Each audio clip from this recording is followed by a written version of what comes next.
1절에서 9절의 말씀, 여호수아 1장 1절에서 9절의 말씀을 다 같이 함께 봉독하겠습니다. 시작. 주님의 종 모세가 죽은 뒤에 주님께서 모세를 보좌하던 눈의 아들 여호수아에게 말씀하셨다. 나의 종 모세가 죽었으니 이제 너는 이스라엘 자손 곧 모든 백성과 함께 일어나 요단강을 건너서 내가 그들에게 주는 땅으로 가거라. 내가 모세에게 말한 대로 너희 발바닥이 닿는 곳은 어디든지 내가 너희에게 주겠다. 광야에서부터 레바논까지 큰 강인 유프라데스 강에서부터 헷 사람의 땅을 지나 서쪽의 지중해까지 모두 너희의 영토가 될 것이다. 내가 사는 날 동안 아무도 너의 앞길을 가로막지 못할 것이다. 내가 모세와 함께 하였던 것과 같이 너와 함께하며 너를 떠나지 아니하며 버리지 아니하겠다. 굳세고 용감하여라. 내가 이 백성의 조상에게 주기로 맹세한 땅을 이 백성에게 유산으로 물려줄 사람이 바로 너다. 오직 너는 크게 용기를 내어 나의 종 모세가 너에게 지시한 모든 율법을 다 지키고 오른쪽으로나 왼쪽으로 치우치지 않도록 하여라. 그러면 내가 어디를 가든지 성공할 것이다.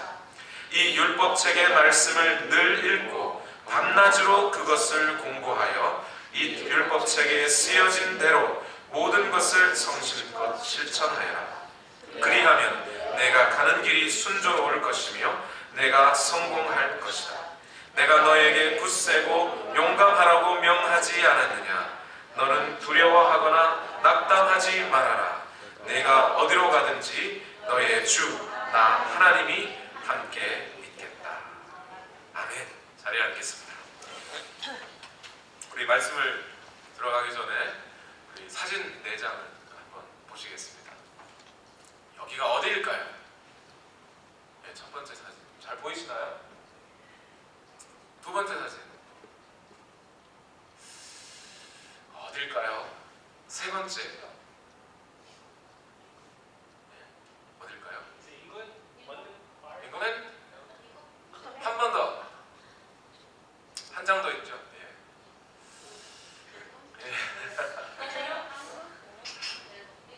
여기가요. 홍콩, 인도네시아, 방글라데시, 파키스탄, 인도가 아니고 미국입니다. 여기가 미국이에요. 자연재해로 단 몇 시간 만에 수천 명이 죽는 이야기. 저는 인도네시아에만 있는 줄 알았어요. 근데 미국에서도 있었습니다. 물론 세계무역센터가 빌딩이 무너질 때 9월 11일 그때도 많은 사람이 죽긴 했지만 자연재해로 한꺼번에 이날 6,000명에서 8,000명 정도, 숫자도 다 세지 못할 몇 시간 만에 이렇게 6,000명에서 8,000명이 죽었습니다. 여기가 어디쯤인지 혹시 아시겠습니까? 미국 안에서 미국입니다. 미국.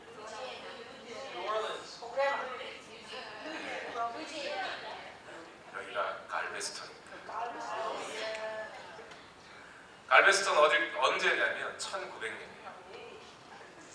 한참 옛날이죠. 100년 전입니다. 1900년 9월 허리케인이 갈베스턴을 강타해서 이날에만 6,000명에서 8,000명의 사람들이 죽었습니다. 미국 자연재해 역사상 짧은 시간 안에 자연재해로 가장 많은 사람이 죽은 기록이랍니다. 약 100년 전의 인구, 그 갈베스톤 섬의 인구를 생각해 볼 때 하루에 단 몇 시간 만에 한 6,000명에서 8,000명이 죽었다고 하는 건 이건 보통 문제가 아니죠. 당시 갈베스톤에는 그 섬과 육지를 연결해주는 다리가 하나 있었습니다. 사람들이 피할 수 있는, 그 허리케인을 피할 수 있는 다리가 딱 하나가 있었고요. 그 하나 외에는 다른 사람들이, 수천 명의 사람들이 대피할 수 있는 길이 없었습니다. 그런데 이 무서운 태풍이 불어닥쳤을 때 이 다리를 건너서 대피하는 사람이 아무도 없었답니다. 아무도라고 하면 좀 거짓말이 될 것 같으니까 거의 없었답니다. 그리고 이날 수천 명의 사람들이 죽었고 갈베스턴 시는 완전히 파괴됐고 그 섬을, 이 갈베스턴 섬을 허리케인 이전으로 돌려놓는데 약 한 50년 이상이 걸렸다고 합니다. 어떻게 이런 일이 생길 수 있었을까요?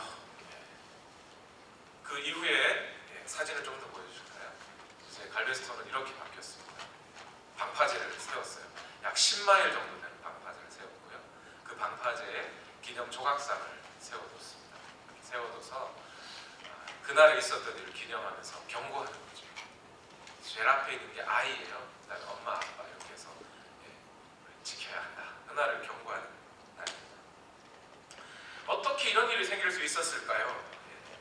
비록 현대적인 관측 기구는 없었지만 그러나 그때도 허리케인이 온다는 것을 탐지했고요. 알았고요. 충분히 경고도 했답니다. 그런데 허리케인이 오기 직전까지, 바로 전날까지 허리케인이 올 것 같은 표시가 나질 않는 거예요. 화창한 날, 맑은 하늘인 거예요. 분명히 허리케인이 올 거라고 경고했는데 아무도 대피하지 않는 거예요. 섬에 살고 있던 사람들은 실제로 허리케인을 보거나 그 웅장한 비바람과 그 소리를 듣지도 못하고, 그러니까 아무도 떠나려고 결정하지 않았습니다. 경고했는데 그 일기예보를 들었다면 그렇게 많이 죽지는 않았겠죠. 2015년 1월이 들어서면서 하나님의 말씀을 읽자고 제가 말씀을 드렸습니다. 첫 주에는 예레미야 31장의 본문을 중심으로 마음에 기록된 새 법이라고 하는 제목의 말씀, 2015년 끝날 때 꼭 이걸 기억해 주십시오라고 말씀을 드렸어요. 그리고 둘째 주에는 디모데후서 3장의 말씀으로 말씀의 기적이라고 하는 제목의 말씀을 드렸습니다. 결국 첫 번째 설교나 두 번째 설교 다 공이 무슨 얘기냐면 성경 읽읍시다 라는 얘기예요. 딴 얘기 아닙니다. 결론은 성경을 읽읍시다. 오늘은 그 세 번째 잔소리와 같은 소리로 읽고 공부하고 실천하라는 말씀을 드리려고 합니다. 여러분 중에 우리 이혜희 집사님 기도하셨던 것처럼 말씀을 잘 읽어야지, 2015년 한 해 정말 하나님의 말씀을 열심히 읽어야지 하고 다짐하고는 현재까지 말씀을 잘 읽고 계신 분도 있을 수 있고, 작심삼일이라고 하나님의 말씀을 어느새인가 벌써 멀리 해놓고 계신 분이 있을 수 있습니다. 오늘 말씀이 한 번 더 잔소리 같은 말씀이 될지도, 어쩌면 여러분이 열정을 가지고 성경을 읽으려고 하는데 또 잔소리 해가지고 에이 읽기 싫어 그런 마음이 들게 만들지도 모르지만, 그럼에도 불구하고 태풍을 경고하는 마음, 태풍을 경고하는 마음, 이 얘기거든요. 태풍을 경고하는 마음으로 오늘 말씀을 나누는 거예요. 오늘 말씀은 여호수아 1장이었습니다.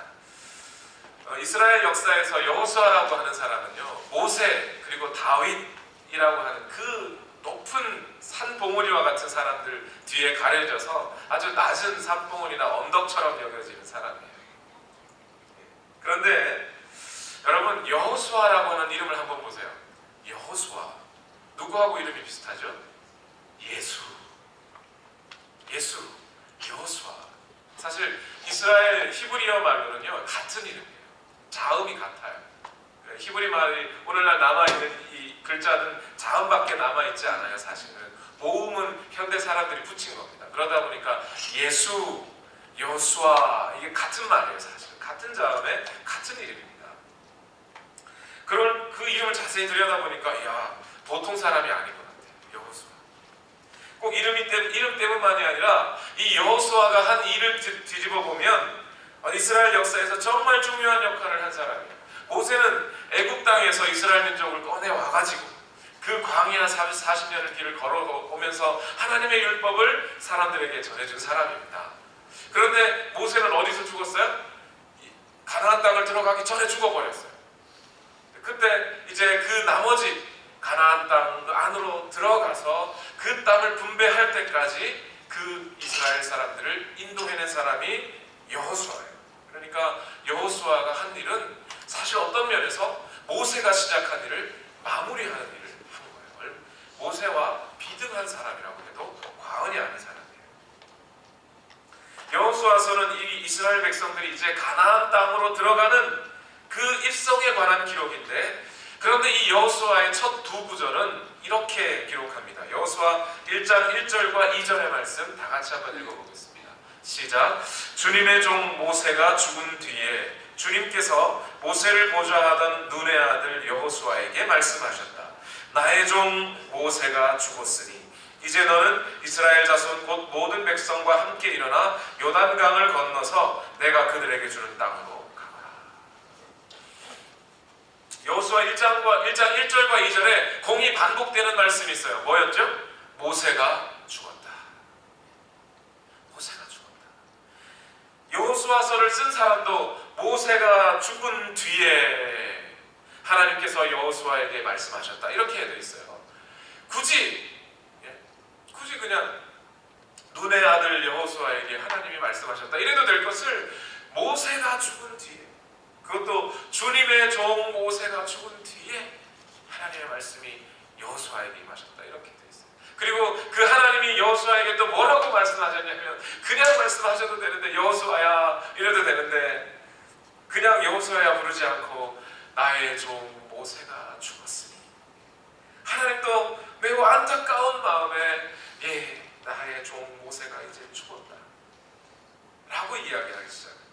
여러분, 모세가 죽었다 이 말이, 우리 민영이 형제 이름이 영어 이름이 모세인데 그런 뜻이 아니죠. 민영이가 죽었다가 아니고, 모세가 죽었다 이 말이 이스라엘 민족에게는 바로 어떤 의미일까요? 여러분, 그냥 모세가 아니라 지난 40년 동안 함께했던 모세. 여러분, 여러분의 목회자가, 담임 목사가 1년 목회한 사람이 아니고 40년 목회한 사람, 40년. 그런데 그 목사가 40년 목회한 사람인데, 그 목사가 집을 나오라 그래서 집을 나왔단 말이에요. 애굽 땅을 나오라 그래서 나왔단 말입니다. 그리고 그 애굽 땅을 나와서 광야 길을 한참을 걸어갔어요. 그 광야를 걷는 동안에 배고플 때마다 그 목사님한테 투정 부리는 목사님이 기도해서 만나가 떨어졌어요. 고기가 없다고, 먹고 싶다고 목사님한테 얘기하면 하늘에서 메추라기가 떨어졌어요. 목마르다 그러면 반석에 불이 터졌습니다. 어디로 갈지 알지 못해서 목사님한테 모세 목사님 하고 얘기하면 불기둥과 구름기둥이 인도를 해줬어요. 보통 문제가 아니잖아요.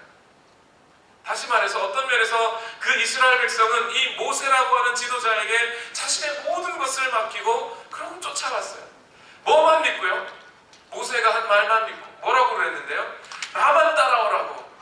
그러면 어디로 가게 해주겠다고요? 젖과 꿀이 흐르는 땅 가나안으로 너희를 인도해주겠다고 말을 해주는 거예요. 자, 그런데 이 모세가 죽었어요. 이게 보통 문제예요.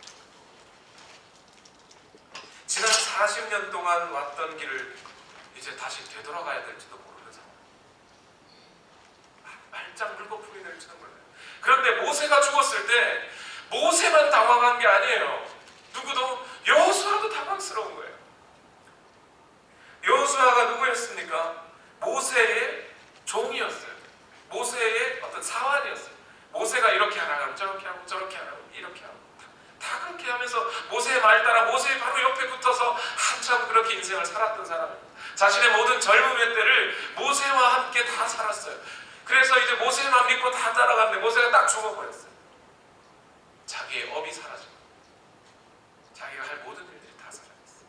인생의 완전한 고비 속에 들어가게 됩니다. 바로 그때 인생의 이 고비를 만난 이스라엘 백성들과 여호수아에게 하나님의 말씀이 임하였습니다. 그리고 하나님이 이렇게 말씀하셔요. 여호수아 1장 3절에서 6절의 말씀입니다. 하나님께서 오늘 여러분께 하시는 말씀이라고 생각하며 한번 읽어보실까요? 시작. 내가 모세에게 말한 대로 너희 발바닥이 닿는 곳은 어디든지 내가 너희에게 주겠다. 광야에서부터 레바논까지 큰 강인 유프라테스 강에서부터 헷 사람의 땅을 지나 서쪽의 지중해까지 모두 너희의 영토가 될 것이다. 내가 사는 날 동안 아무도 너의 앞길을 가로막지 못할 것이다. 내가 모세와 함께 하였던 것과 같이 너와 함께하며 너를 떠나지 아니하며 버리지 아니하겠다. 굳세고 용감하여라. 내가 이 백성의 조상에게 주기로 맹세한 땅을 이 백성에게 유산으로 물려줄 사람이 바로 너다.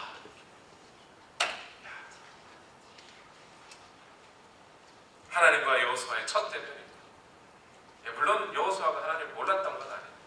하나님의 말씀이 직접 임하는 게 이 여호수아에게 처음이에요. 그 인생의 가장 큰 고비를 만난 여호수아에게 하나님께서 하시는 말씀, 모세에게 행한 대로 내가 다 해주겠다. 모세에게 약속한 땅을 너에게 주겠다. 모세가 인도해냈던 이스라엘 사람들을, 그들을 약속의 땅으로 넣어줄 사람이 바로 너다. 너에게 그 사명이 있다. 그런데 그 사명을 혼자 감당해야 한다고 두려워하지 마라. 내가 다 해주겠다. 내가 너를 떠나지 않겠다. 버리지 않겠다. 굳세고 용감해라. 네가 사는 날 동안 너의 앞길을 막을 사람이 아무도 없을 것이다. 이 하나님의 말씀을 두 글자로 만들면 뭐가 될까요? 복음. 복음.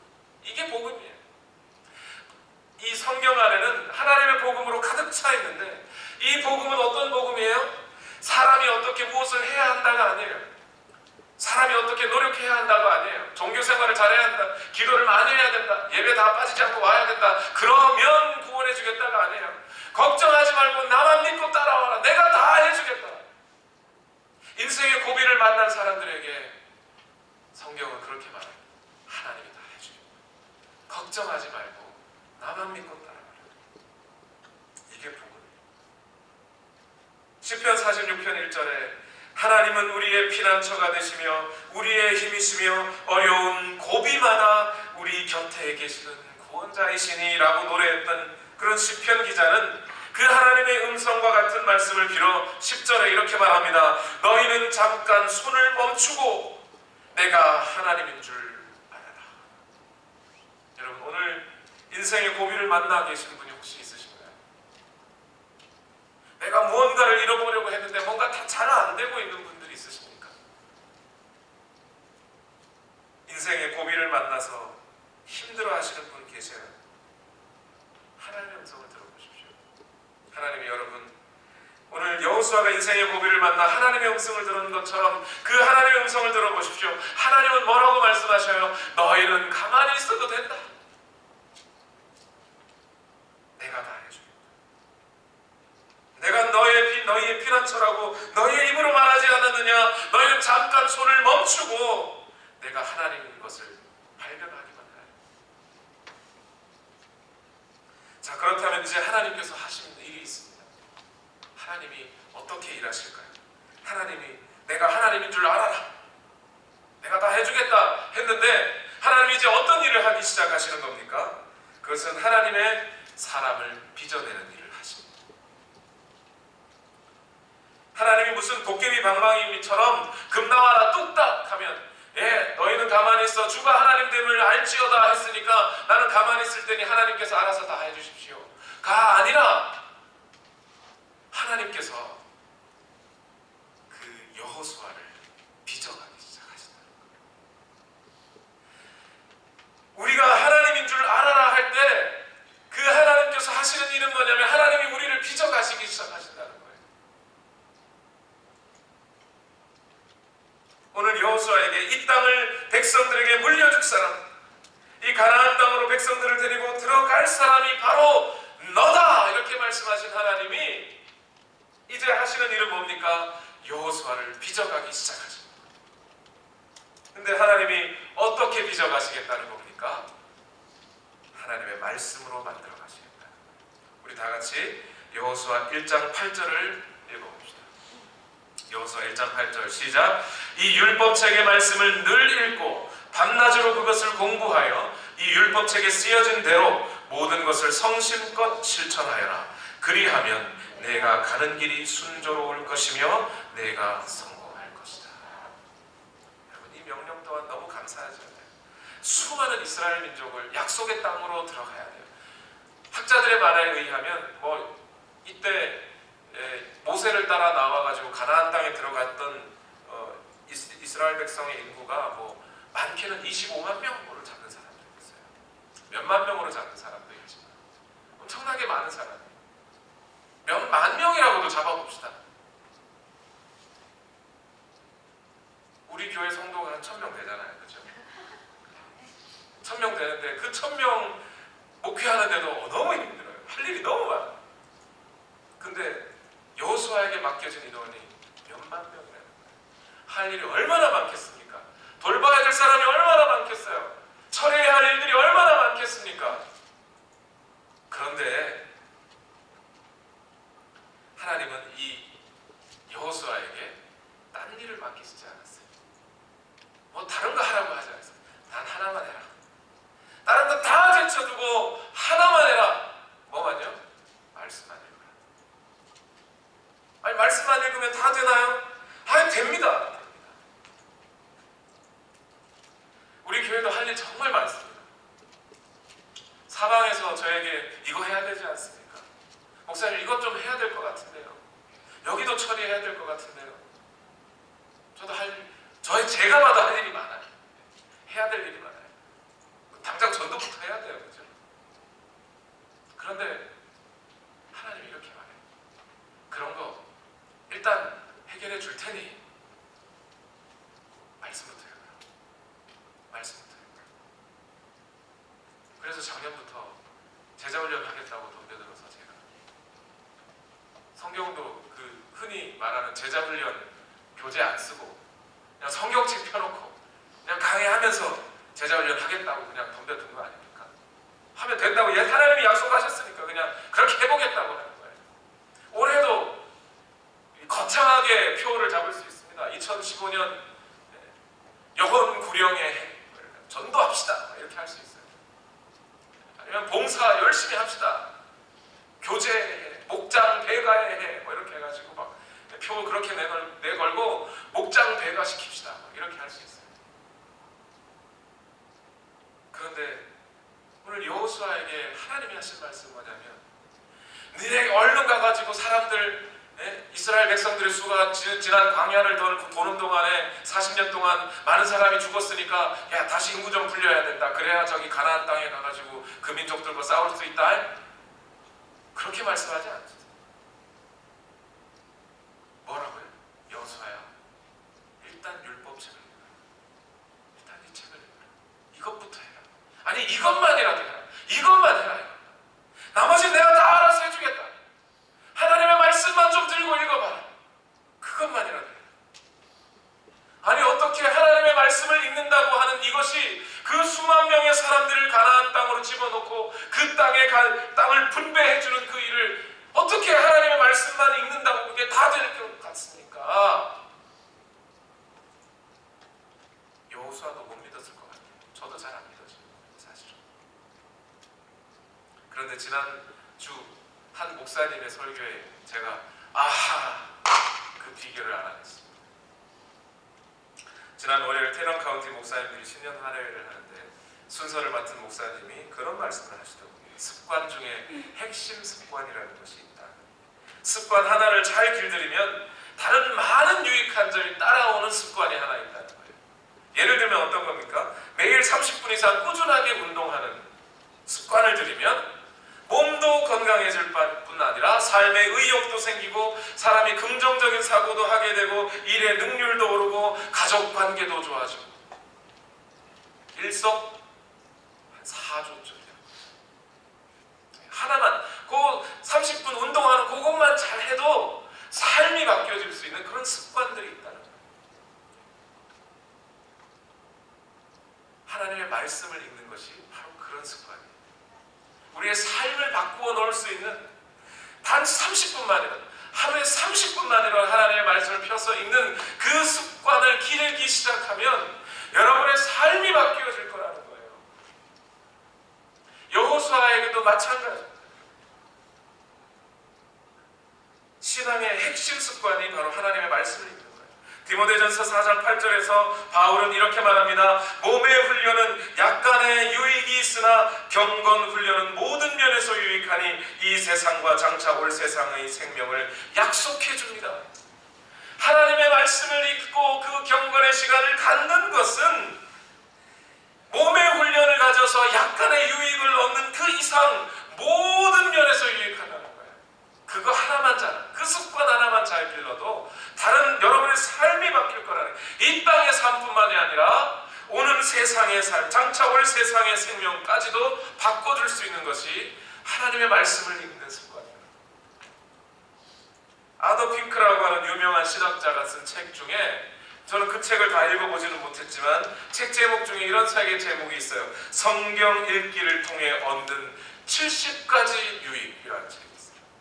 성경 한 권만 열심히 읽어도 유익이 70가지라는 거예요.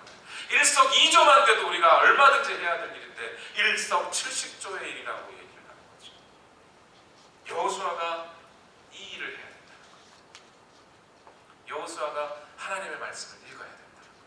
그래야 하나님의 사람으로 갖추어지고 자기 인생과 삶이 새로워지고, 그래서 이스라엘 백성들을 하나님의 땅으로 인도해 갈 수 있다는 겁니다. 여러분, 모세와 한번 비교해 보세요. 모세는 어떤 사람이에요? 궁정에서 이집트, 그 당시 최고의 나라라고 하는 이집트 궁중에서 살았던 사람입니다. 태어나서부터 정치가 무엇인지 아는 사람이에요. 이 세상의 가장 높은 자리가 어떤 곳인지 아는 사람이에요.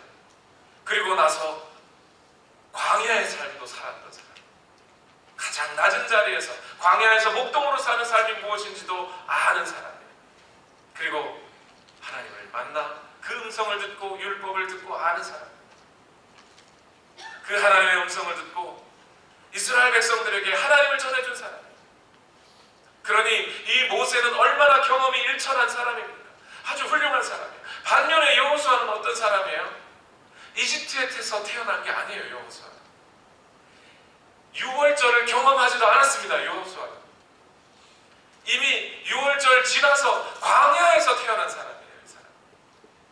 유월절, 하나님의 그 유월절도 사람들에게 들어서 아는 사람.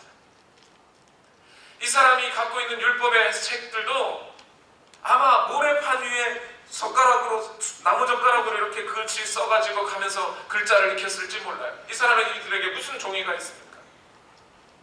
모세가 갖고 온 돌판 말고 또 뭐가 있어요 거기에? 광야에서 삭막하게 살았던 사람. 이 사람을 하나님이 갖춰가야 돼요. 근데 이 사람을 하나님께서 갖춰가는데 어떻게 갖춰가요? 이것도 시키고 저것도 시키고 다시 이집트로 보내서 궁중 안에 들어가게 했다가 다시 광야 생활하고 목동 생활하고 그렇게 해야 되겠습니까? 그렇게 할 수 없지. 그러니 하나님이 하시는 유일한 방법은 마치 도미노의 맨 첫 번째 패널 하나를 딱 넘겨뜨리면 그 뒤가 다 무너질 수 있듯이 그 첫 번째 패널로서 말씀을 읽으라는 거예요. 말씀을 읽으면 인생 다 바뀐다는 거예요. 여호수의 삶 자체가 바뀐다는 거예요. 인간성 자체가 바뀔 거라는 거예요. 그래서 하나님의 말씀을 읽어라! 읽어라! 두 번째로 하나님이 여호수아에게 하신 말씀은 읽어라. 그 다음에 뭐였습니까? 그 다음에 읽고 그 다음에 공부해라. 공부해라는 건 또 뭐예요? 갑자기 또 공부해라 그러니까 머리가 딱. 학교 다니기 싫었는데, 공부하기 싫어서 학교 다니기 싫었는데 또 교회 왔더니 또 공부하는데 또 무슨 말이에요? 공부하라 이 말은 이 책 저 책 보라는 얘기가 아니고요. 성경에 여기 공부하라 이 말은 메디테이션이라는 말이에요. 영어로는. 근데 이 메디테이션은 또 한국말로 번역해 놓으니까 묵상이라고 했는데, 묵상은 또 아니에요. 묵상은 가만히 앉아서 이렇게 막 벽 보고 이렇게 앉아 있는 게 묵상이에요. 그 묵상이 아니라 이스라엘 사람들의 말로 공부해라, 묵상해라 이 말은 하나님의 말씀을 낮은 소리로 읊조리며 읽으라는 거예요. 소리 내어서 읽어가라. 계속해서 소리 내어서 읽어라. 소리 내어서 읽어라. 그런데 여러분, 하나님의 말씀을 소리 내어서 읽어야 하는데 그 앞에 뭔 말이 붙어 있어요? 여호수아 1장 8절. 이 율법책의 말씀을 늘 읽고 밤낮으로 그것을 공부해라 이렇게 되어 있어요. 밤낮으로. 여호수아에게 밤낮으로 이 하나님의 말씀을 소리내어 읽어라 이렇게 하는 말이랑 똑같은 거예요. 밤낮으로, 이게 참 잘 생각해 보세요 여러분. 밤낮으로 하나님의 말씀을 소리내어 읊조리려면 거의 외워야 됩니다. 그렇지 않아요 여러분? 외운 말씀을 읊조릴 수 있고요, 또 외우지 않으면 밤낮으로 읊조리기 어려워요. 밤낮으로.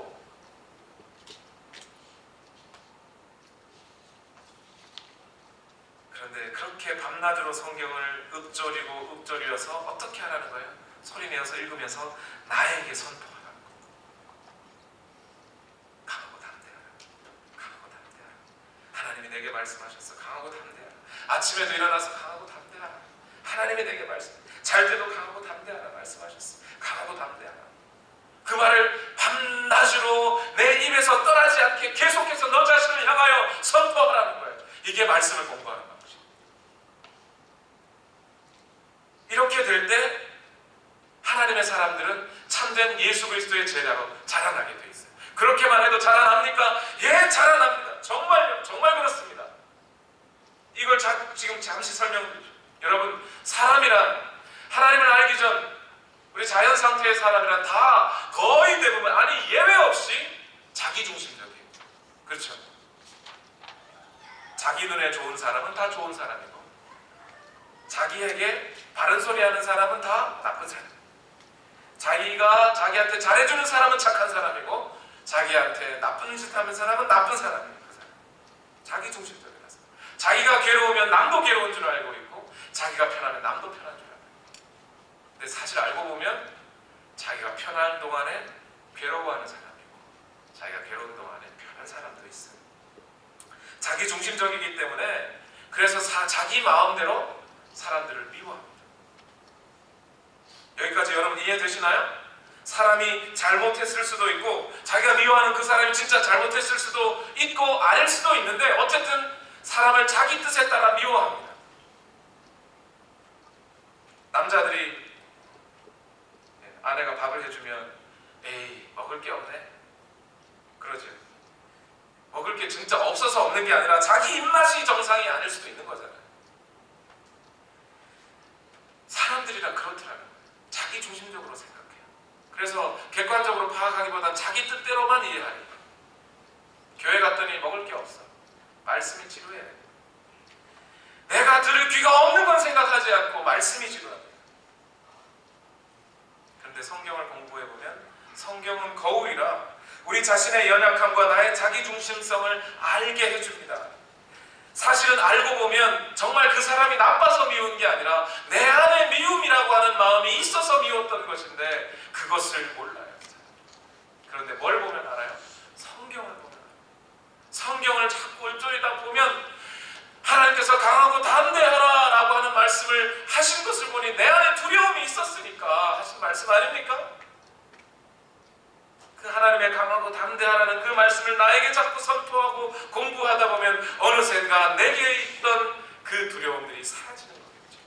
사랑하라 사랑하라, 내 원수까지도 사랑하라 하신 말씀을 아이고 어떻게 사랑해, 사람이 원수를 미워해야지 라고 생각하면 끝까지 미워할 수밖에 없어요. 그런데 그 원수를 사랑하라고 하신 그 명령의 말씀을 계속 내 자신에게 선포하다 보면 맞아, 사랑해야겠어. 그렇게 되는 거죠. 사람이 그렇게 되는 거예요. 시편 1편 말씀에 복이 있는 사람은 하나님의 율법을, 하나님의 말씀을 주야로 묵상하는 사람이라고 되어 있어요. 이것도 똑같아요.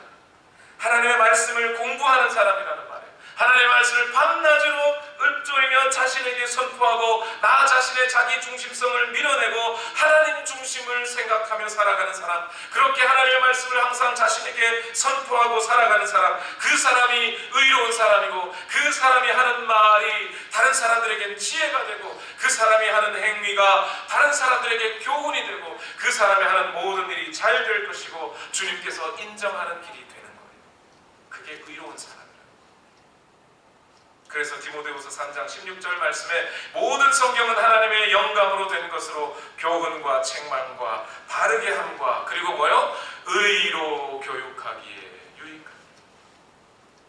우리의 제일 많은 우리 죄 많은 인간 하나님께서 성경의 거울로 보여주시고 그리고 그 말씀을 우리 자신에게 날마다 선포할 때 내게 선포할 때 우리 자신의 죄성을 멀리하게 하시고 우리를 의롭게 바꿔 가시는 그 능력이 이 말씀 안에 있다.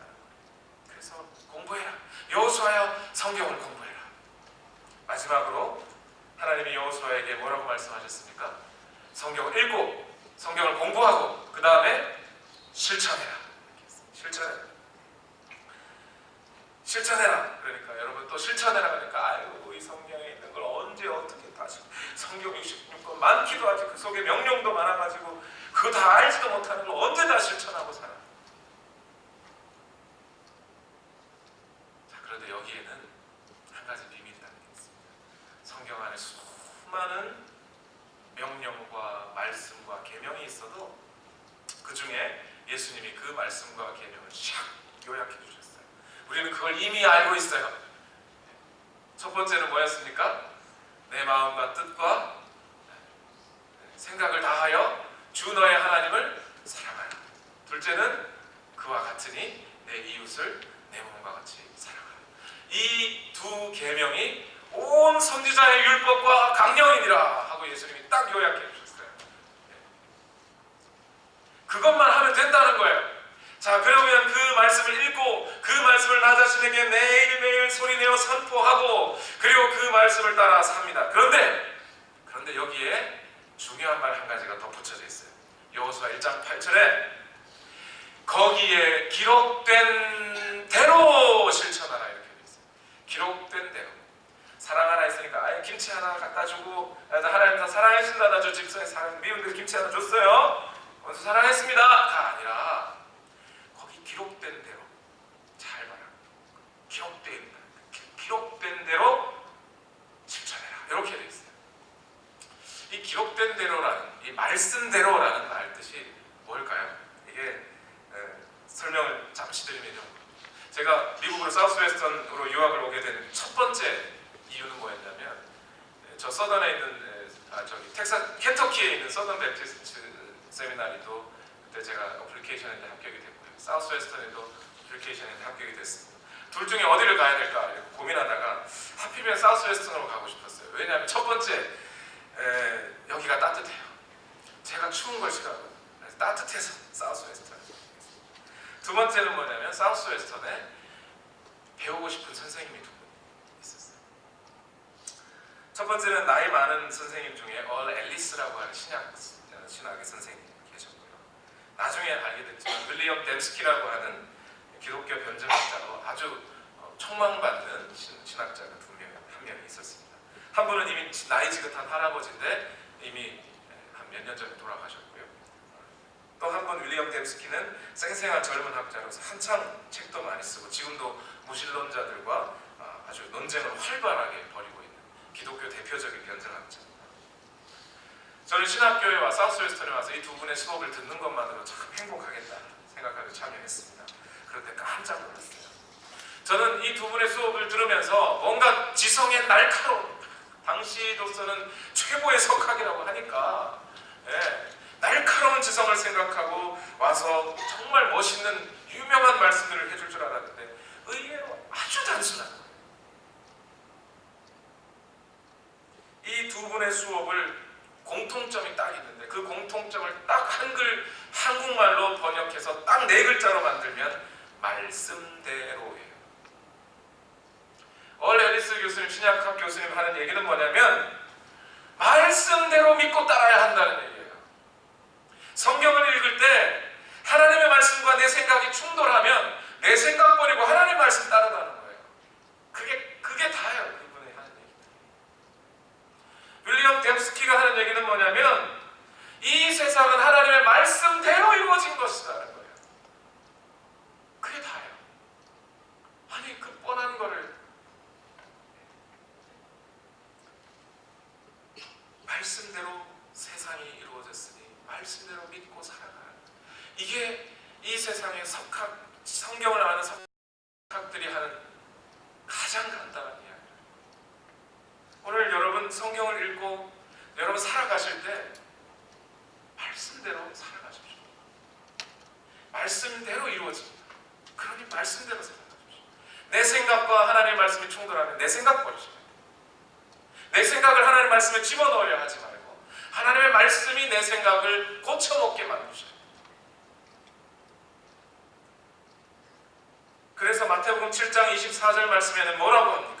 이 세상에 지혜로운 사람, 가장 똑똑한 사람은 어떤 사람이에요? 그러므로 내 말을 듣고 그대로 행하는 사람. 어떤 사람요? 내 말을 듣고 행하는, 그 사이에 뭐가 들었어요? 내 말을 듣고 그대로 행하는 사람, 말씀대로 행하는 사람, 그 사람은 반석 위에다 자기 집을 지은 슬기로운 사람 같다. 이렇게 말합니다. 에베소서 6장에도 보면 악한 마귀의 관계를 싸워 승리하기 위하여 너희가 전신갑주를 취하라. 그런데 그 전신갑주 중에 다 수비용 무기죠. 투구를 써라, 수비입니다. 방패를 지녀라, 수비용이에요. 허리띠를 매라, 그것도 수비용입니다. 그런데 유일하게 공격용 무기가 하나 있어요. 에베소서 6장 17절에 구원의 투구를 받고 성령의 검, 곧 하나님의 말씀을 받으십시오. 이렇게 되어 있어요. 하나님의 말씀만이 유일한 공격 무기예요. 이것은 무슨 뜻이겠습니까? 하나님의 말씀 무슨 주술이나 주문이 돼가지고 귀신이 나타나면 마하수리 마하수리고 외우듯이 주문 외우라는 뜻인가요? 그게 공격용 무기예요? 우리가 무슨 해리포터입니까? 그러라는 뜻이 아니라 하나님의 말씀대로 살면 그 하나님의 의의 말씀이 우리 삶의 의가 주입이 되어서 이 악한 세상을 살아갈 수 있는 무기가 됩니다. 우리의 삶이, 우리의 행위가, 우리가 하는 모든 삶이 의로운 무기가 되어서 이 땅의 사람들이 도저히 야, 저런 사람은 도저히 우리가 어떻게 해볼 수 없는 사람이 되겠다고 할 수 있는, 하나님의 말씀은 그만큼 순종해내는 만큼 강력한 무기가 되는 거죠. 말씀을 마무리하면서 여호수아 1장 7절 말씀을 읽어보겠습니다. 다 같이 한번 읽어봅시다. 시작. 오직 너는 크게 용기를 내어 나의 종 모세가 너에게 지시한 모든 율법을 다 지키고 오른쪽으로나 왼쪽으로 치우치지 않도록 하여 그러면 네가 어디를 가든지 성공할 것이다. 여러분 인생에서 성공하시고 싶으신가요? 성공할 거라고 하나님 약속하셨어요. 여러분 성공하고 싶다고 말씀하셔도 괜찮은 겁니다. 성공이 무조건 뭐 나쁜 거 아니에요. 그런데 이 성공이 무슨 성공입니까? 하나님이 우리에게 맡기신 일을 완수하는 그 성공 아닙니까? 저는 우리 온누리교회 모든 성도님들이 이 사명을 완수하는 성공자가 되기를 바랍니다. 그러기 위해서 오늘 우리 모든 온누리교회 성도님들이 뭘 하셔야 돼요? 이걸 펴서 읽으셔야 돼요. 오늘 이 시간에 여러분 이거 펴서 잘 읽으라고 한 가지 특별한 거 한 가지 준비했습니다. 그러려고 헌금은 좀 늦췄어요. 나눠주세요. 네, 두 가지를 선택하실 수 있습니다. 빨간색, 노란색. 빨간색을 선택하셔도 되고 노란색을 선택하셔도 되는데 내용은 같습니다. 여러분이 간직하시기에 이쁜 걸 간직하십시오. 여러분 좋은 대로 간직하십시오. 거기 있는 내용이 뭐냐면 다짐서입니다. 이렇게까지 해서 여러분 성경 읽으라고 해요. 여러분이 안 하실까 봐요. 두 개가 있죠. 그 내용이 어떤 거냐면 우리 2015년 한 해 어떤 일이 있든 성경 일독 한번 하겠습니다. 성경 한번 읽겠습니다. 그 지금 오늘부터 해서 오늘 여러분 주보에 있는 간지를 한번 또 꺼내보십시오. 주보에 간지가 있죠. 칼라 간지가 있습니다. 그 간지의 내용을 보면 1월달 하고 당장 내일부터 마태복음 1장에서 4장이 딱 기록되어 있습니다. 이게 언제까지냐면 11월 중순까지 이 표를 따라가시면 한 번을 꼭 읽으실 수 있도록 표를 만들어놨습니다. 여러분들이 어떻게든 피해가지 못하게 어떻게든 성경을 읽으시게 이 내용 따라 가셔도 좋고 안 가셔도 좋습니다. 어쨌든 이건 가이드라인입니다. 그런데 여러분 지금 받으시는 다짐서는 내가 하나님 앞에 서약 이렇게까지는 아니더라도 하나님 앞에 내가 약속하고 다짐하고 결단해서 내가 성경 꼭 읽겠습니다 라고 다짐하십니다. 그런데 이것을 이제 여러분 거기에 이름을 적으시고 사인을 하시면 교회 직인을 찍어드리겠습니다.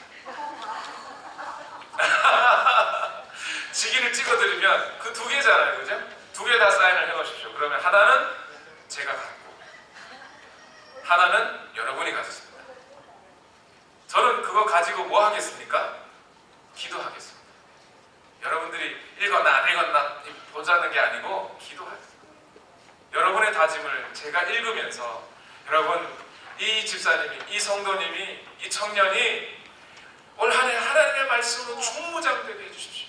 성경을 읽고 성경을 공부하고 성경을 실천해서 말씀대로 살아서 강력한 무기, 인격의 무기로 하나님의 사람으로 무장되는, 여호수아처럼 무장되는 그런 사람이 되게 해주십시오 하고 기도하겠습니다. 그래서 11월 말에는 어떤 일이 벌어질까요? 이제 다 읽으신 분들께 다시 한번 이 다짐서와 비슷하게 생긴 성공 확인서 보내드리겠습니다.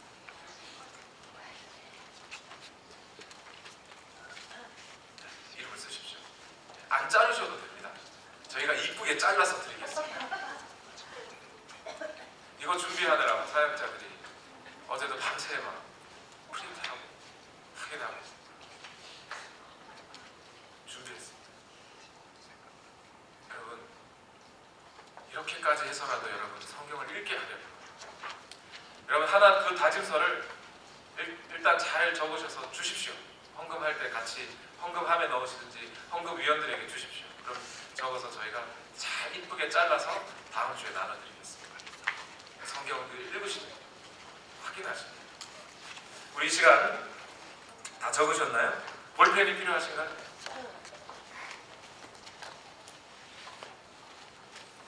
성경 버전은 어떤 걸 읽어야 되나요? 마음대로 읽으십시오. 개역 한글판도 좋고 개역 개정판도 좋고 표준 세번역도 좋고 영어 번역이 좋으면 영어 번역도 읽으십시오. 어떻게든 읽으십시오. 이것이 신앙생활의 출발이고 시작입니다. 막 강매하는 것 같아요. 이렇게 약하면 잘 됩니다. 다 적으셨나요? 우리 적으셨으면 그걸 손에 들고 한번 기도하십시오. 시간이 많이 지났습니다. 짧게 기도하겠습니다. 살아계신 아버지, 우리가 하나님의 말씀을 읽기를 바랍니다. 예수 그리스도께서 이 땅을 사시고 돌아가신 후에 우리에게 남기신 것은 말씀뿐입니다. 내가 곧 길이요 진리요 생명이니 나로 말미암지 않고는 아버지께로 올 자가 없다고 하신 예수님, 그 예수님의 말씀을 읽지 않고 그 예수님의 말씀을 나에게 선포하지 않고 그 말씀대로 실천하지 않고 어떻게 아버지께로 갈 수 있겠습니까? 주여, 우리 온누리 교회가 우리 모두 함께 한 마음으로 다짐합니다. 하나님, 우리 모두가 성경을 잘 읽게 하여 주시옵소서.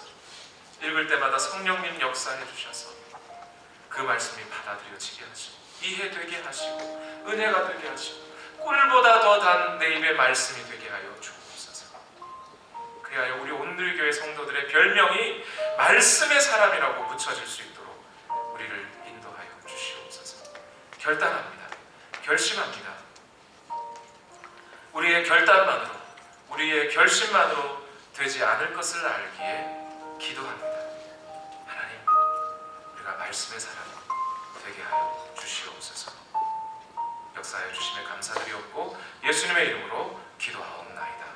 아멘. 우리 이 시간 찬송가 620장을 찬송하시면서 준비하신 예물을 드리고 또한 여러분의 결단서를 우리 헌금위원들에게 제출해 주시면 제가 갖고 다음 주에 여러분들을 나눠드리고 기도하겠습니다. 우리 시간 다 같이 찬송가 620장을 찬송드리겠습니다. 오늘 말씀을 기억하시면서 또 하나님 앞에 예물을 드리면서 우리 시간 함께 찬송드립니다. 여기에 모인 우리, 여기에 모인 우리, 주의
오늘 이 시간 우리가 주님 앞에 결단하고 다짐하며 이 다짐서를 작성하였습니다.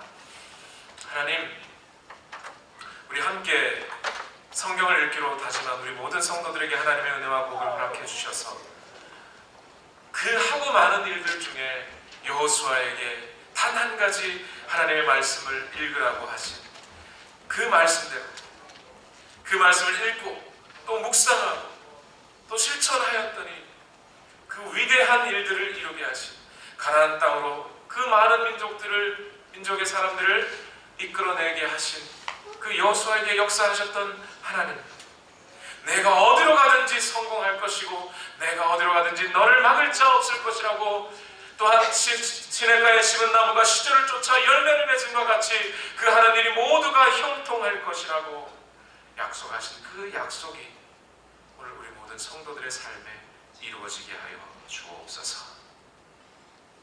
이제는 우리 구주 예수 그리스도의 무한하신 은혜와 하나님 아버지의 만극하신 사랑과 성령님의 교통하심이 하나님의 말씀을 읽고 공부하며 실천하기를 원하는 우리 모든 성도들의 마음과 가정과 직장과 일터와 학업 위에 지금부터 영원토록 함께하옵시기를 예수님의 이름으로 간절히 축원하옵나이다.